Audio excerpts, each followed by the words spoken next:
আসসালামু আলাইকুম আমার প্রিয় ভাই বোনেরা এবং আমার লাভলি ভিউয়ার্স সবাইকে অনেক অনেক প্রীতি ভালোবাসা এবং শুভেচ্ছা জানিয়ে আজ আরও একটি সুন্দর ব্লগ নিয়ে চলে আসলাম আপনাদের সামনে।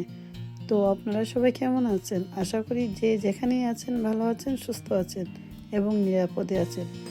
আমরা যে যেখানেই থাকি না কেন চেষ্টা করব একটু সতর্কতা অবলম্বন করতে। এই দৃশ্যটা ছিল সকালবেলার। প্রতিদিনই সকালবেলা উঠে আমি এই জায়গাটাতেই প্রথমে আসি। এখানে আসলে আমি প্রতিদিন সকালবেলাটা সুন্দর করে উপভোগ করতে পারি। সকালবেলা দৃশ্যগুলো দেখতে খুবই ভালো লাগে। আমি এটা প্রায় মিস করে ফেলি। সকালবেলা ঘুম থেকে উঠতে পারি না। এদিকে রান্নাঘরে এসে দেখি আমার বড় আপু আনিকার জন্য ব্রেকফাস্ট বানাচ্ছে। আমার চাইতে বড় আপুর টেনশন থাকে বেশি, আনিকা কি খাবে না খাবে। আমি আনিকাকে নিয়ে একদম টেনশন করি না। আনিকার সব টেনশন আমি বড় আপুকে দিয়ে দিয়েছি। আর আনিকা যদি না খায় আমার চাইতে বড় আপুর পেটে ব্যথা উঠে যায়। আমার বড় আপু আনিকার পিছনে পিছনে ঘুরতে থাকে, আনিকা উনি কি খাবে আমাকে বলো। আর এইদিকে হলো আমার আব্বা, আমার হাতে ছাড়া উনি খাবেনই না। তো আমি আমার আব্বাকে বললাম যে আব্বা আমি তো কয়দিন পরে চলে যাব, তখন কি করবা? আব্বা বলে তুমি চলে গেলে তো আমার রেখা আছে। আমার বড় আপুর নাম হলো রেখা। আমার আব্বাকে তেমন হেভি কোনো ব্রেকফাস্ট আমরা দিই না, ওনাকে আমি পরিস খাওয়াচ্ছি। আর এদিকে ফেরিওয়ালা বাসায় চলে এসেছে সকালবেলা। আমরা যখন ছোট ছিলাম ফেরিওয়ালা যখন আসতো আমরা কত কান্নাকাটি করতাম আম্মার পিছনে পিছনে, আম্মা এটা কিনে দাও সেটা কিনে দাও। এই দৃশ্যটা দেখে আমার ছোটবেলার কথা মনে পড়ে গেল। আমার মনে হয় এই ধরনের স্মৃতি সবারই আমাদের কম বেশি আছে, যে স্মৃতিগুলো এখনো মনে হলে অনেক হাসি পায়, আবার ছোটবেলায় ফিরে যেতে ইচ্ছে করে।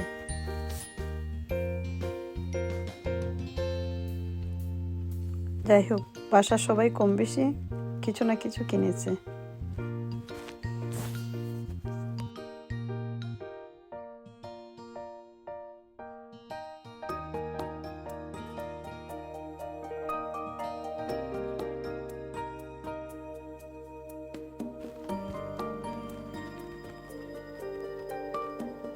এদিকে মাছ হলো আবার মাছ নিয়ে এসেছে, কত মজা দেখেন, সবকিছু বাসায় বসেই কেনা যায়। আমি ইংল্যান্ডে ফিরে গেলে এই দৃশ্যগুলো খুবই মিস করব। এদিক দিয়ে নাসিমা মাছগুলো কেটে নিচ্ছে, এখন বড়াপু রান্নাবান্না শুরু করে দেবে। নাসিমার কাজই হচ্ছে মাছ মাংস এগুলো বানিয়ে দেয়া, গোছগাছ করা। নাসিমা খুব সুন্দর করে মাছ বানাতে পারে। আমার যতটুকু সম্ভব আর যতটুকুই পারি আমি বড় আপুকে রান্না বান্নাতে অল্প একটু হেল্প করি, কারণ বড় আপু আমার রান্না অনেক পছন্দ করে আর আমি পছন্দ করি বড় আপুর হাতের রান্না। কত মজা তাই না?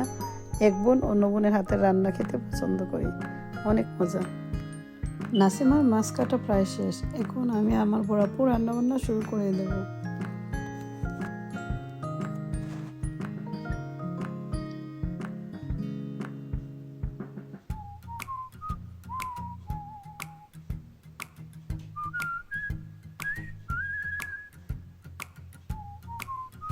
তাজা মাছগুলো অনেক পিছলা থাকে, নাসিমার বানাতে অনেক কষ্ট হচ্ছে।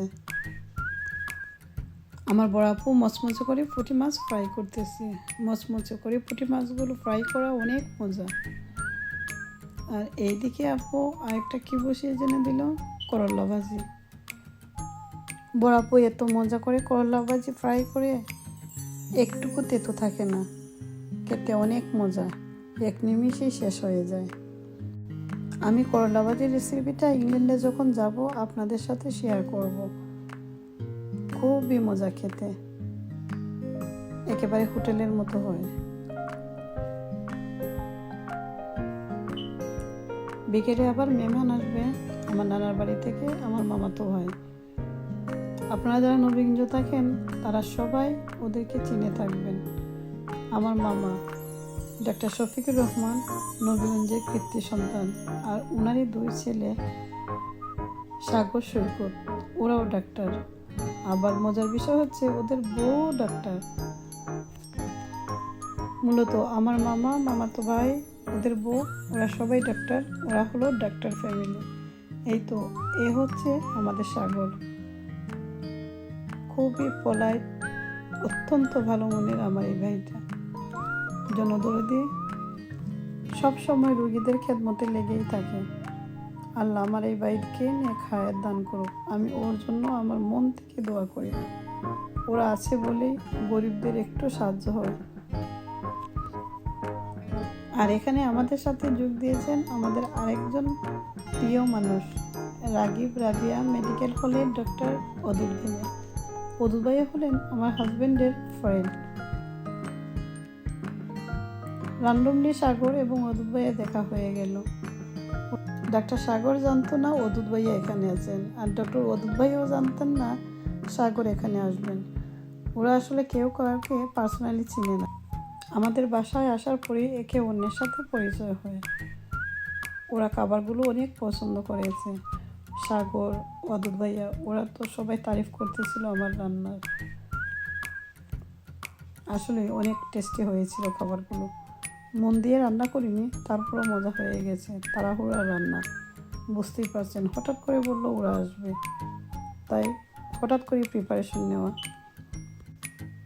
ডক্টর অদূত ভাইয়া উনিও খুব ভালো মনের একজন মানুষ। এত ফ্রেন্ডলি, অল্প দিনেই আমাদের সাথে এত ভালো একটা সম্পর্ক গড়ে উঠেছে বলার মতো না। বেসিকলি আমার শাশুড়ি অসুস্থ হয়ে রাকিব রাবিয়া মেডিকেল হলে অ্যাডমিট আছেন। তো এখান থেকেই ডক্টর অদূত ভাইয়ের সাথে আমাদের পরিচয়। উনি আমার শাশুড়ির চিকিৎসার দায়িত্ব নিয়েছেন। এত ভালো করে উনি দেখাশোনা করতেছেন, তা ভাষায় প্রকাশ করা যাবে না। এ ধরনের ডাক্তারই আমাদের প্রয়োজন, দেশের জন্য, জনগণের জন্য। আল্লাহ ওনাদেরকে নেক হায়াত দান করুক। আজ এ পর্যন্তই। এখন আমার ভাগনা আপনাদের উদ্দেশ্যে কিছু একটা বলবে, আপনারা শুনুন, আর আমি বিদায় নিয়ে দিচ্ছি। সবাই ভালো থাকবেন, সুস্থ থাকবেন। সবাইকেই শুভেচ্ছা এবং অভিনন্দন জানাচ্ছি আজকের এই সুন্দর আনন্দ মুহূর্তে। আমি কোনো দিন কোনো রাঁধুনির হাতের সরাসরি ইউটিউবে যারা রান্না মানুষকে শেখান এবং মানুষকে উৎসাহিত করেন, ওই রকম কারো হাতের রান্না আমি খাই নাই। কিন্তু আমার মামি লন্ডন থেকে আসছেন, উনি আমাকে লন্ডন থাকা সত্যি আমাকে অনেকদিন বলছেন, মামা আমি আসলে তোমাকে রান্না করে খাওয়াবো। আজকে আমি ওনার হাতের রান্না নিজে খেয়েছি এবং যত রান্না অপেক্ষা করছিলাম তার চেয়ে অনেক বেশি ভালো লাগছে ওনার রান্নাটা। আর এই খাবারগুলো এত বেশি ভালো লাগছে যা আমার খুবই আকর্ষণীয় মনে হয়েছে। এই আকর্ষণীয় খাবারের মধ্যে দিয়ে আমি অনুভূতি প্রকাশ করলাম যে আমি আজকে একটু সংক্ষিপ্ত ভিডিও করব। যে আর মামুনি আপনার এই চ্যানেলটা মানুষ সাবস্ক্রাইব করবে, এটা আমি আশা করি। আর আপনাদেরকে যে জিনিসটা আমি বলার চেষ্টা করতেছি, আপনারা এই ভিডিওটা শুধু আপনারা দেখবেন না, আপনারা অন্যদেরকে দেখানোর চেষ্টা করেন, আপনারা শেয়ার দিয়ে। এবং ওনার এই কার্যক্রমগুলো, এই রান্না বানানো এবং এই রান্না করার কাজগুলো আপনারাও শিখতে পারেন। আপনারা শিখে আপনাদের বাসাতেও ট্রাই করতে পারেন। এবং আরেকটা জিনিস হলো, ওনারা যে কেক বানান, একটা মজার ব্যাপার হইল গিয়া, শুধু মা যে রাঁধুনি এমন না, মায়ের সঙ্গে ওনারই এক সন্তান, ওনার সর্বশেষ ছোট সন্তান আনিকাকে উনি প্র্যাকটিস দেওয়াইছেন। এখন এমনই প্র্যাকটিস দেওয়াইছেন, আনিকা ওনার চেয়েও ফাস্ট হয়ে গেছে। আনিকা একটা কেক বানায়, খুবই অসাধারণ। আমি একটা কেক শুধুমাত্র অল্প একটু একটা কেক খাইছিলাম, আনিকা এবং আনিকার আম্মা, আমার মামুনি, ওনারা দুইজনের সমন্বয় হয়ে বানাইছেন। কিন্তু মজার ব্যাপার হলেও আমি দেখলাম যেটা আনিকাই সবচেয়ে বেশি পরিশ্রম করছে এবং কেকটা এত ভালো লাগছে। এই কেকগুলো অনেক বেশি ভালো লাগা। তাই আপনারা এই কেকগুলো কীভাবে বানায় ওইটা ফলো করবেন, রান্নাগুলো কীভাবে করলে অনেক বেশি মজাদার হবে এটাও ফলো করবেন। আর সকল ফলো করার মধ্য দিয়ে আপনারা উৎসাহিত হন, অন্যদেরকে উৎসাহিত বানান। এই ইউটিউব চ্যানেলটা আমি আমার ভিডিওর লিঙ্কে নিচে দিয়ে দিচ্ছি। ইউটিউব চ্যানেলটা আপনারা সাবস্ক্রাইব করবেন এবং পাশে থাকা বেল আইকনটি ক্লিক করবেন, তাহলে হয়তো আপনারাও দেখতে পারবেন, পাশাপাশি উনিও অনেক উৎসাহিত পাবেন আপনাদেরকে ভিডিও দেখানোর জন্য। ভালো থাকবেন, সুস্থ থাকবেন। আমাদের এই ভিডিওগুলো আপনারা শেয়ার দেন এবং সাবস্ক্রাইব করে আমাদের পাশে থাকুন। ধন্যবাদ, ভালো থাকবেন।